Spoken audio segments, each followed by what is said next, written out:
This is Logical Logistics, where we cover shipping, supply chain, logistics, and everything in between. Welcome to the show. And thank you for joining us for the latest edition of Logical Logistics. I'm your host, Joe Becht. And today I actually have someone in the studio with me. His name is Bob Kenahan. He is the president of DBP Chicago, one of the foremost printing and promotional product companies in the United States. Bob, thanks for joining us. Well, thanks for having me, Joe. Yeah. So obviously logistics and supply chain is really important to you. Yep. Yes. We're doing so much more now in our business online. Okay. It used to be our business model was face-to-face or through phones. And it's been, and maybe it's trending with the millennials as well, that no one talks to anybody anymore. It's all done online. Oh, it's so frustrating. Yeah. I agree. So anymore, a lot of our work, and it's quite a good thing for us that we have relationships with a lot of our clients now where they go to a personalized website and we have everything cataloged on the website, and they're able to control their printing costs and distribute nationally or internationally the items that they need, so they get centralized buying and remote distribution through a centralized warehouse. And that's how our model is on a lot of our clients. Well, that's great. But if I remember correctly, you came from a very traditional printing background, though. So you've seen a change there, correct? Could you give some background on yourself? Sure. So I've been at this for a while now. I still feel young inside, but I've been doing this since 1983. So all right. I started out of college in marketing, and I started in Chicago. And at that time, it was really a different business. Everybody had micro mainframe computers, and so we sold business forms. And our name DBP Chicago really at the time was Design Business Forms, DBF, Design Business Forms, and that was our business. So I started with a company prior to that called Wallace Computer Services, and got trained in the art of business forms and systems after college, and then learned pretty soon thereafter that I was really well suited to being a distributor. So I got out of selling direct and went into being a distributor, and that allowed me to sell anything.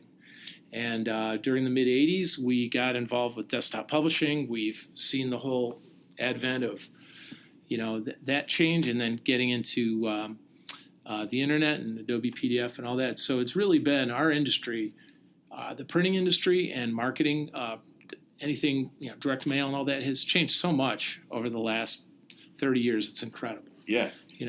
And most of that, you would say, is technology and the internet? Well, yes. It has been, you think about what used to be printed and what's printed today. It's just, it's all different, right? I mean, people used to have associations with directories. Well, think about the phone book. Who right. ever looks in a phone book anymore, right? You Google everything. Now you Google everything. Right. So same thing when I used to have to use the map book. Now you just Google it on the phone. Right. It goes right through your car. Who buys a printed paper map anymore, right? Right, I mean, exactly. So just like people thought that there'd be the death of books and there'd be the death of the printed word and all that, and paper in general. It's not really occurred that way. It's funny. It's just changed, though. Everything has changed. So our business model really had to remain flexible along with all these changes. So, we used to sell and provide to our clients a lot of office forms, and that changed. So in the mid-'80s, we got very deep into desktop publishing, and we started to offer design services. And then that was really the start of design business printing back in the 80s and 90s, and then DBP Chicago came to be when I bought the company in the year 2000 because of the additional services we offer. We're really just not into printing anymore. We're into marketing services, no matter where it takes us. So that's been a kind of a recipe of our success, is to remain nimble. So how did you personally make the transition with the technology? So you said you took over the company in 2000, correct? Right. Okay. Right. Did you face any challenges as far as emerging technologies, and what did you do to adapt? Because obviously you're very successful right now. Thank you. Yeah. And it seems like you're merging the old and the new.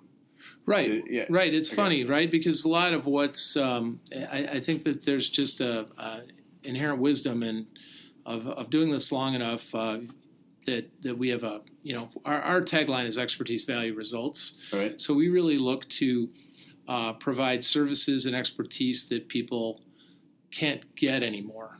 And that's really the advantage. You look at any situation of change, and you can look at it from the fear side and the benefit side, right? And our industry changed so much that a lot of businesses, printing businesses, went out during this period of time. I mean, you think about who's still around printing as a direct force, and there aren't as many as.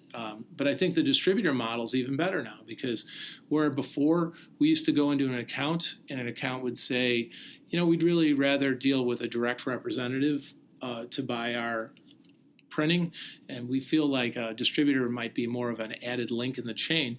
Now they look at it and they say, we need that expertise, because where do we find that expertise anymore? It's just not available. There's so few people selling or offering these services direct anymore. It's really more, we're a concierge service. We're there to provide face-to-face consultation and expertise that people just can't get. So your question, though, was like, when did I start seeing it happen?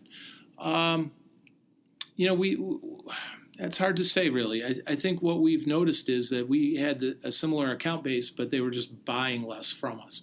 So if you can't go deep, they say go wide.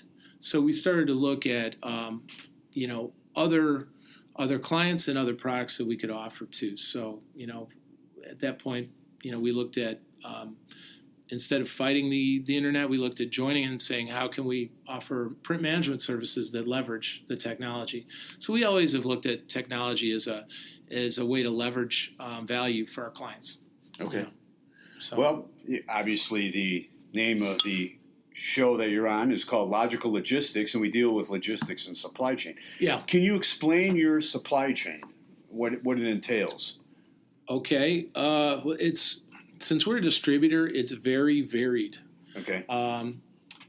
So, for example, many clients we have are local, and in the case of local clients, we will allow our manufacturer to get it there the best way.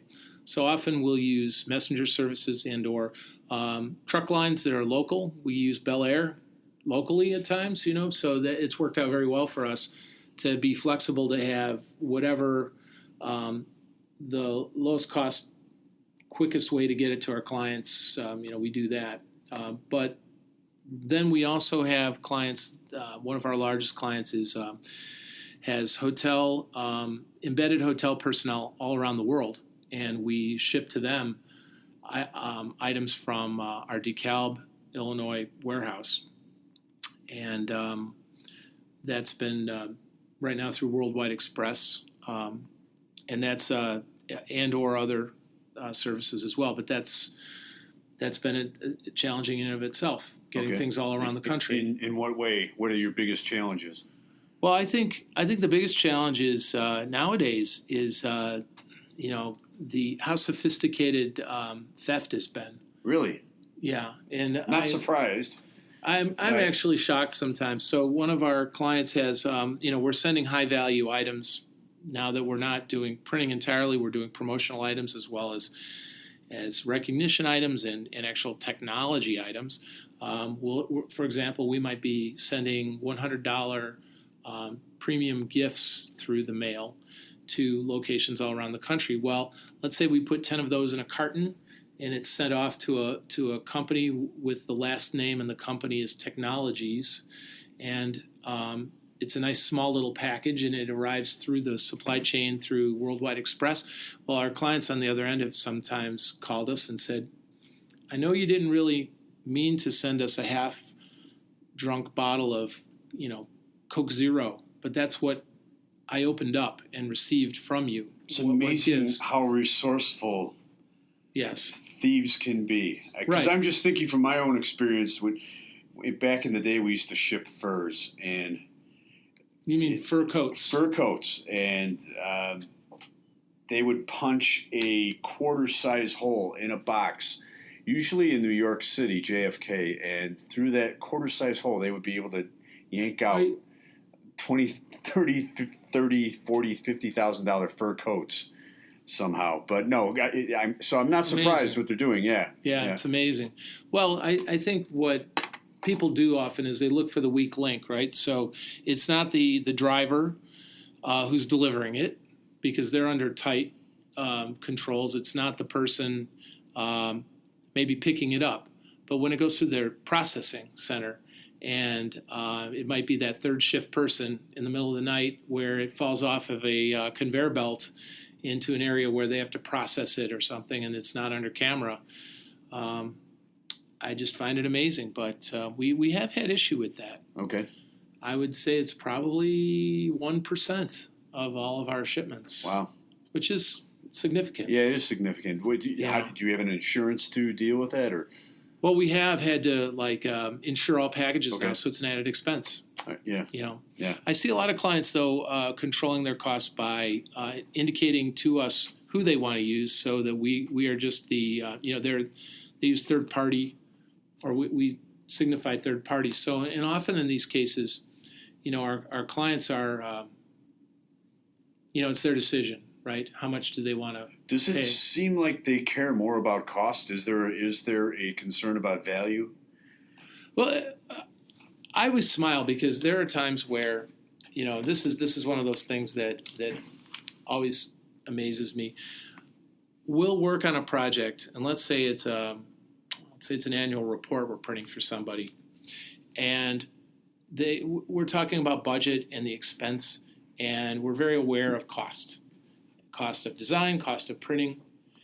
And then they'll say, and I'll ask, okay, now, how do you want us to ship it? And they'll go, oh, just FedEx it, or, right? And I look at it and I'm like, that might be $1,000 swing of cost between shipping it via truck or shipping it via, just a common, just FedEx it, like it's all the same.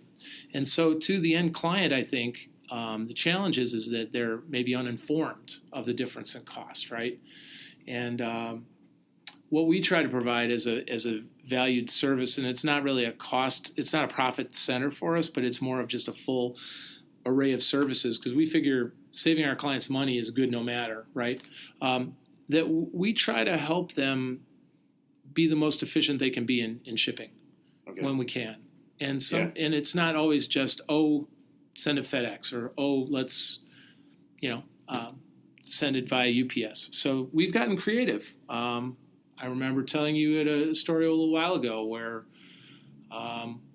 we had a situation where one year we shipped calendars to New York from Eau Claire, Wisconsin to New York City. Okay. And it was a chain of stores that they had about 30 locations in New York City, all in the boroughs of Manhattan and Queens and Bronx, but pretty tightly grouped. Mm-hmm. And so the year prior, my client almost fell off his chair when he got his UPS bill, and it was around $10,000 total for the countrywide shipping, of which a lot of it was that New York drop, because we were dropping 100 pounds at every location. So we had 3,000 pounds that was going to New York, 30 stores, but it was 100 pounds at a time. Yeah. And so they were looking at that going, is there anything we can do to reduce cost on that? And what we did is we worked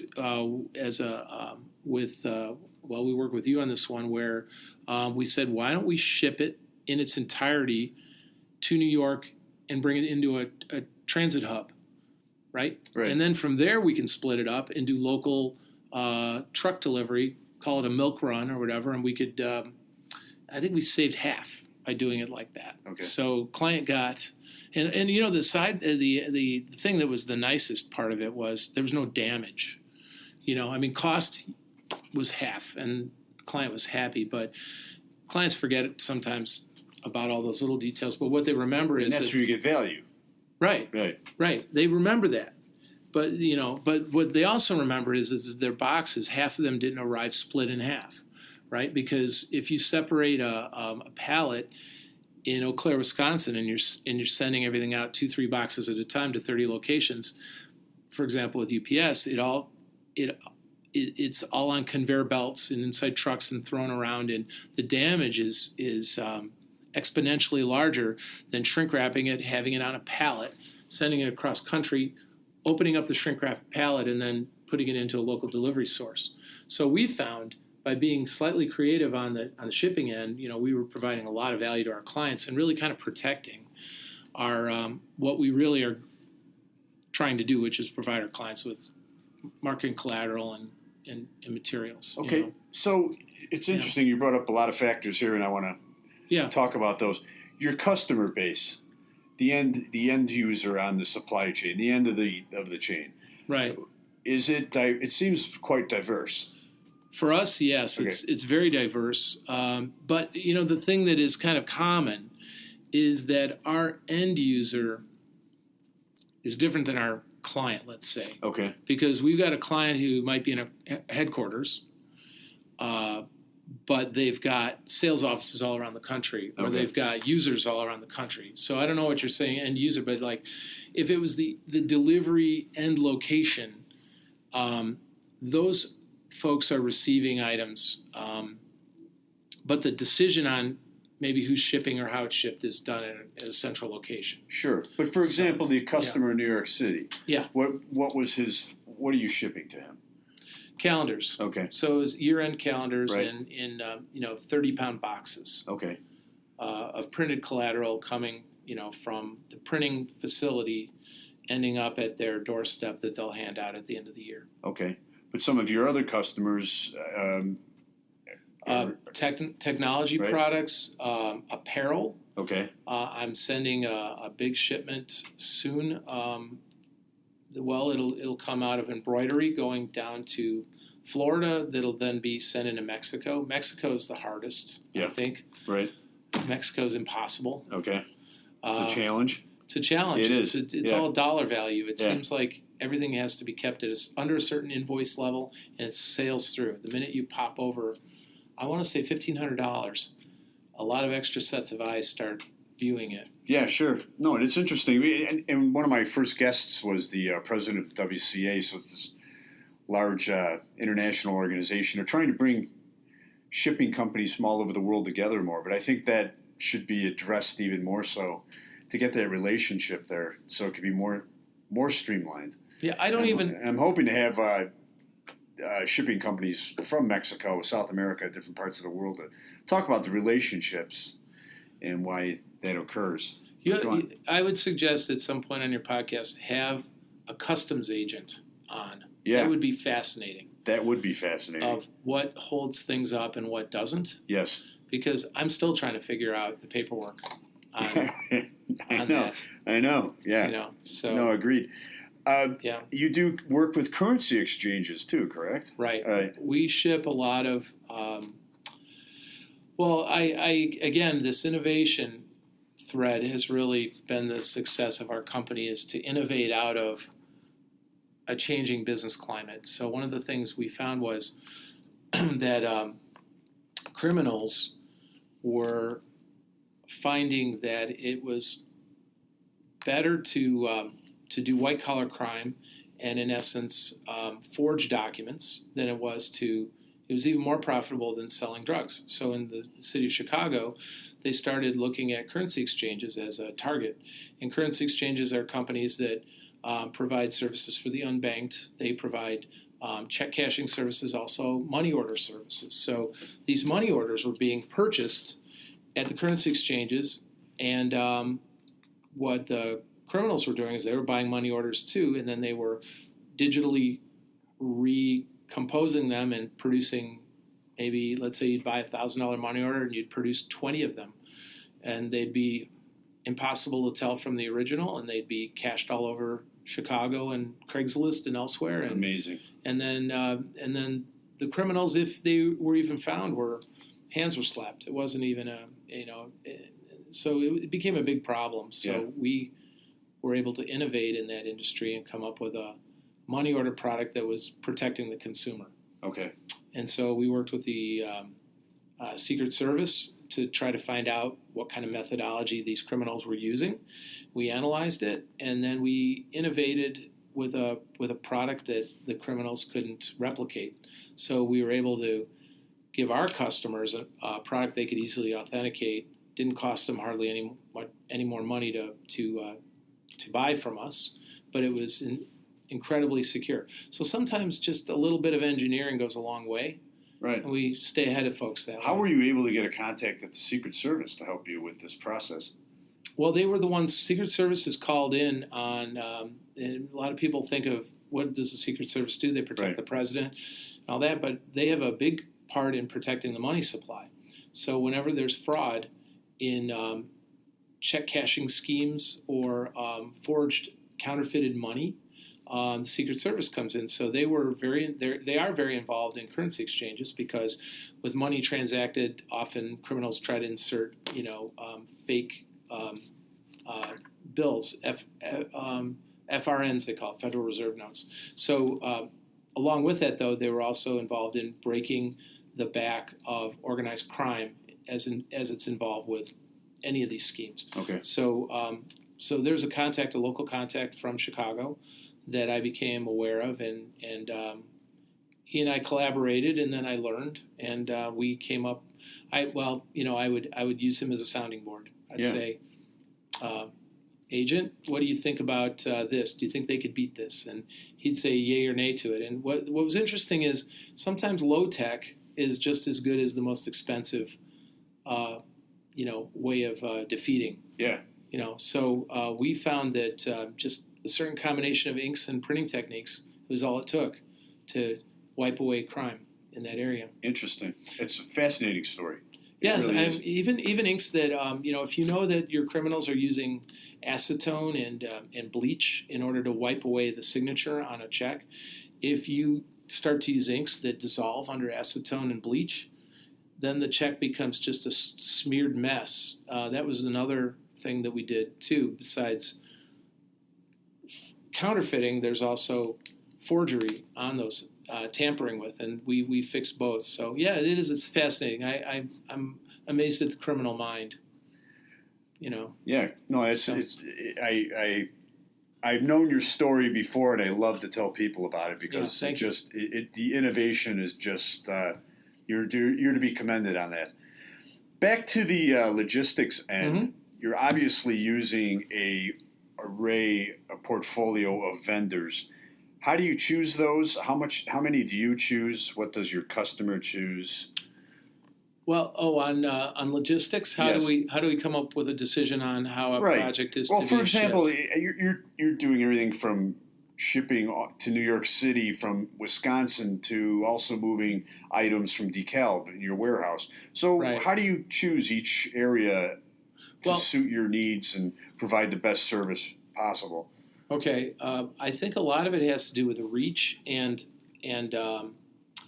so in the case of like smaller items that ship frequently across the country, I would say that's a UPS is kind of the one that handles that fairly well, but a lot of the work we do has a special need associated with it beyond just putting it on a truck and getting it there within their service realm. Sure. So what we found is that we just when we're looking at that option and it seems to be anything larger than, let's say, 300-400 pounds, or it needs to be there same day, we're looking at other options. So we're fortunate, we've been very fortunate. For example,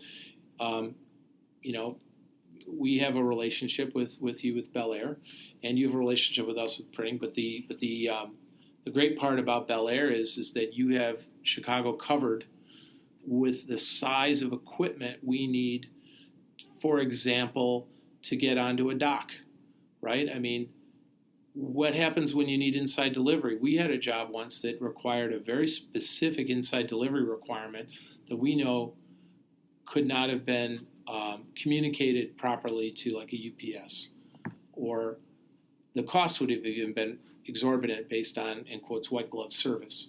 So what's nice is to know that there are other options available and to be creative and to ask. I think really the trick in all this is be aware and ask. And not just blindly go ahead and say, okay, I'm just going to ship it Right. what seems the most simple way. And that's what logistics is. Yeah. Being logical, trying to figure it out. And I'm going to ask that question to you and I ask all my guests at the end, so I'm not getting ahead of myself there. Yeah. As far as your vendors, what kind of relationships do you have with them? Do you see with UPS? logistics? So, you mentioned you use UPS and FedEx. I mean, do you see their reps in person regularly? Never. Never. Okay. I mean, Right. It seems like the only time we really talk with UPS. Now, remember, we're a sales office and we do a lot of directing Exactly. to our print facilities all over the country. Or it's not even just printing; it's embroidery, it's decorators all over the country, and they'll sometimes ask, do you want us to use your account number? We often say yes, just so we have a little control on it. But there is a certain liability when you say yes and things go wrong that you accept as you do that. That's always been, again, with theft creeping into the system. Right. It's and damage is another thing that is it's frustrating. It's like one of those things that I think is only going to become more prevalent is because people don't have time anymore to do things right. You have a proven track record how to defeat that, to work around theft. So maybe more of your innovation can go into the logistics side, maybe the same way that you've done on the counterfeiting side. So who knows? No. Well, so go on. So it seems as though, am I correct in that a lot of your customers are directing the shipping?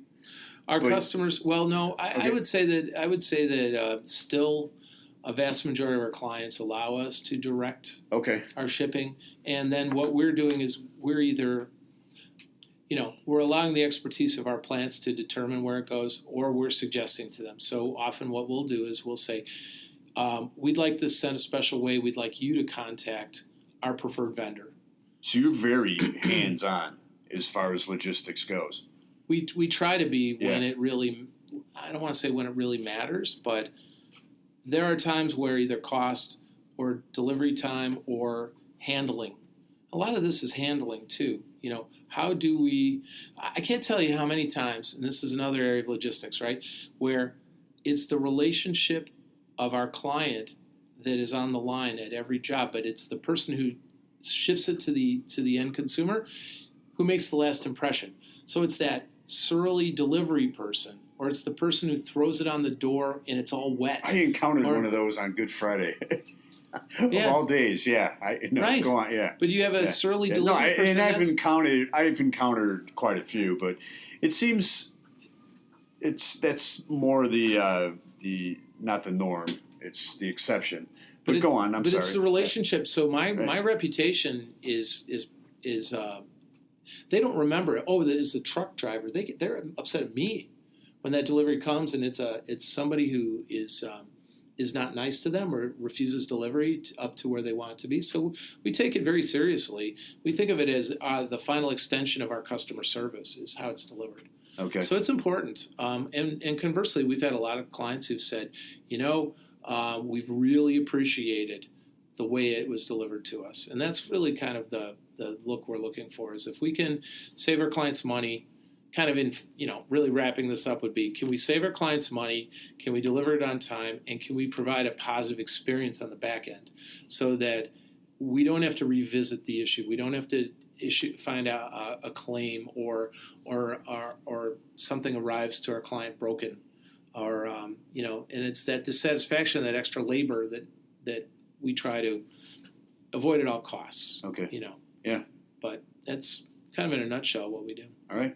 Well, I'd like to thank you for joining us. Once again, we have Bob Kenahan from DBP Chicago. Bob, what's the best way for people to contact you? Well, if people wanted to reach us, they can always go to our website at dbpchicago.com, or people can contact me directly. I would be honored from this podcast of the millions of people that will be listening to this to have someone call me, and they could call me directly on my cell phone, which would be 312-375-1849.